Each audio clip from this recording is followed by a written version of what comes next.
Alors ETX existe depuis plusieurs années maintenant, à peu près 6 ans. C'est un broker donc, qui a été en fait, c'est une entité qui faisait partie avant d'un autre broker suisse, qui a été racheté donc par un groupe, le groupe JRJ. Voilà, donc c'est un broker situé à Londres, dans la City de Londres. Voilà, maintenant l'équipe a grossi considérablement. On est environ 100 à 110 personnes dans nos bureaux à Londres, voilà, entre les différents desks. C'est devenu ETX depuis 6 ans. D'accord. C'était une autre entité avant, c'est Moneycore, et ça fait partie donc, comme je vous le disais, d'un groupe, mais ETX existe depuis maintenant 6 ans. On propose de trader sur le marché, on propose une large variété de produits, le foreign exchange, les indices, les actions, les matières premières et les bons et taux d'intérêt. Voilà. Là où on essaie de faire la différence, c'est d'instaurer vraiment une relation de confiance avec le client. On ne révolutionne pas le marché, on fait à peu près tous, on fait tous le même business, simplement on essaie de garder nos commissions assez basses, voilà, je pense que tout on essaie de le faire. D'un autre côté, on met vraiment l'accent sur la personnalisation, c'est-à-dire le chargé de compte qui est dédié et qui donc essaie d'instaurer une relation durable et de confiance, de transparence. Donc on explique absolument tout, la façon dont sont construits nos prix, la façon dont sont construites nos commissions, qu'est-ce qu'un client pourrait payer pour avoir gardé une position sur la nuit, etc. Voilà, on essaie d'être le plus clair possible et on insiste également beaucoup sur l'éducation de nos clients, qui nous semble être très importante, car un bon client pour nous, c'est quelqu'un qui reste chez nous et qui continue à trader, et non pas quelqu'un qui perd de l'argent. Donc c'est du CFD, donc c'est du CFD sur tous les produits que je vous ai donnés avant. Donc c'est du CFD sur le Forex, c'est du CFD futur, c'est du CFD sur les actions, d'accord. Donc ce sont les prix du marché. En termes de Forex, sur les devises, nos spreads sont fixes, donc on a le même spread tout le temps, hormis sur une période comme Noël, qui peut être spéciale. Voilà, sinon nos spreads sont fixes. On a donc la commission sur le foreign exchange est inclus dans le prix, ok. La commission sur les matières premières et les indices est compris dans le prix. En revanche, pour les actions, ce sera du cash qui a pris, d'accord. Pour vous donner une idée, sans action de Air France, ça coûte 68 centimes en termes de commission pour le client. Okay, il n'y a pas de minimum de commission. Les clients peuvent trader tout en ligne. La plateforme, et c'est une plateforme assez innovante, on a installé plusieurs outils, on a une nouvelle fonctionnalité comme trader à partir des graphiques, donc vous pouvez absolument tout rentrer à partir des graphiques, pas besoin de en permanence changer de page. On a toutes les actions du CAC 40 évidemment.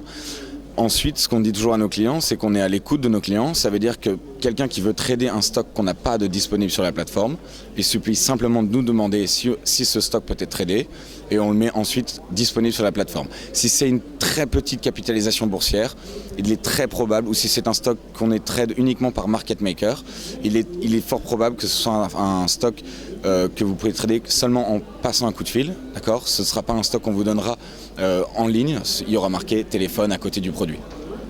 D'accord, ok. Alors, vous avez dit que vous expliquez clairement comment sont construits vos prix. Est-ce qu'on peut en savoir plus sur la manière dont sont construits justement vos prix ? Bien sûr, alors les prix sur les actions, alors quand je disais ça, c'est surtout pour le Forex, puisque les actions sont le prix que vous trouverez partout, sur Bloomberg, sur Yahoo Finance, d'accord.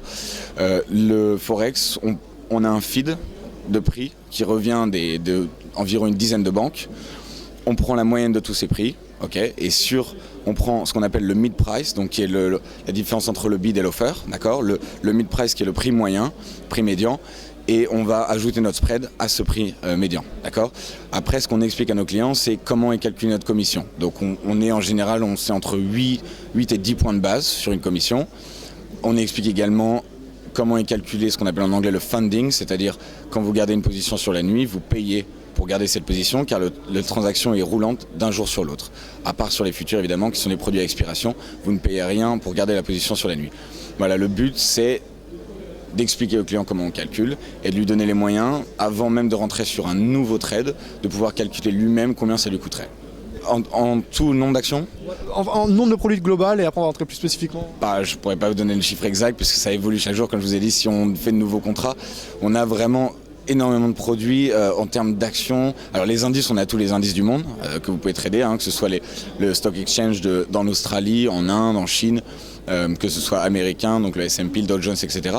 Les actions, on va avoir beaucoup de pays, notamment la Suisse, la Grèce, des stocks français, anglais, allemand, italien, espagnol. Voilà, on est sur les principaux marchés que les gens veulent trader, mais encore une fois, quelque chose qu'on n'a pas disponible, que quelqu'un veut trader, qu'un client veut trader, on va regarder si c'est possible. Si ça ne nous pose aucun problème de le faire, alors on va créer le contrat et on va remettre ce produit disponible au trading. Ouais, ça paraît étonnant, autant de souplesse justement. C'est lié à quoi? C'est parce que vous êtes directement à Londres, la société mère est directement à Londres, donc c'est quoi? Ça permet plus de liquidité, plus de facilité dans l'échange? Ça dépend.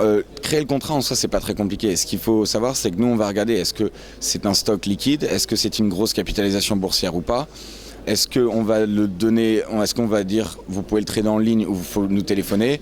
Voilà, le principe c'est voilà, quelle marge on va vous demander, quel effet de levier on va vous donner. Dépendant du stock, on va regarder la variation d'un produit, ce qu'il voulait. On a besoin de savoir si on devait liquider les positions, combien de temps ça nous prendrait. Il y a des positions, vous faites en fonction de ce qui est disponible sur le marché. Vous ne pouvez pas acheter 1 million d'actions d'un stock quand vous le voulez. Il faut que les 1 million soient disponibles. Voilà. Donc on veut savoir combien de temps ça nous prend d'écouler la position sur tel jour. Donc on va regarder un graphique sur une période assez étendue et on va regarder la variation maximale. C'est comme ça qu'on va définir quel effet de levier on va donner. Ok, bah merci beaucoup pour toutes ces explications. Je suppose qu'on se recroisera de toute façon dans le cadre d'événements, etc. Vous-même, est-ce que vous avez des événements prévus en France spécifiquement par rapport au ETX? On va en faire, je ne peux pas vous donner exactement ce qu'on va faire. On est en train de voir ce qu'on a appris avec les derniers développements qu'on a fait, c'est qu'il faut s'adapter au marché où vous arrivez et ce n'est pas le marché qui va s'adapter à nous. Donc on s'est lancé en Allemagne, l'Allemagne marche très bien maintenant. On s'est rendu compte que les Allemands ne traitent pas de la même façon que les Anglais.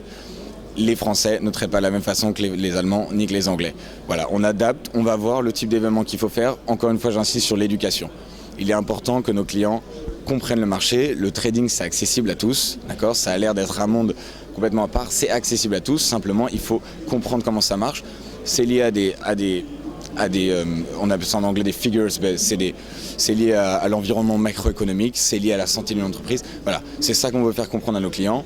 On leur donne de la recherche, on leur donne des outils de marché, on a des bulletins d'information dans la journée. Moi-même, je fais une vidéo le matin avant l'ouverture du marché pour dire, alors je dis pas vous allez gagner 2 millions d'euros sur celui-là ou celui-là, je dis simplement aujourd'hui, voilà sur quoi il faut garder un œil.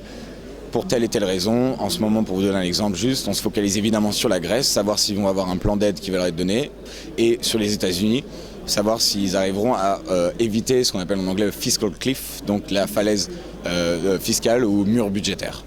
Voilà, on essaie d'informer nos clients au fur et à mesure de la journée. Ok.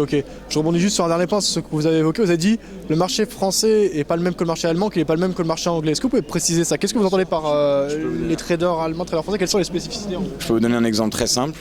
Un client allemand, quand il vient chez nous, avant de mettre son premier trade, il va regarder absolument chaque page de notre site web. Un client français est plus pressé. Il a plus tendance à vouloir trader assez rapidement. Donc voilà, alors derrière, c'est pour ça qu'on est obligé, on doit s'adapter, on doit approcher, c'est pour ça que je vous parlais en termes d'événements, on est en train de réfléchir à ce qu'on veut faire, la façon dont on va approcher nos clients. Voilà, on voit même en dehors du trading, selon les pays, les gens ont une façon différente de penser. Voilà, c'est comme ça qu'on essaie de s'adapter. Là, je vous donnais l'exemple des gens qui vont voir, parce qu'on peut voir ce que font nos clients. Et on voit très bien, par exemple, chez les Allemands, ils vont checker absolument toutes les pages de notre site web avant d'aller trader. Les Français sont plus, comme je vous disais, plus pressés. Ils essaient d'aller sur le marché assez rapidement. Et puis ensuite, après les infos reviennent, repartent. Voilà, encore une fois, c'est comme ça. On veut éduquer surtout les clients français. Ce qui est important, c'est de leur offrir l'éducation.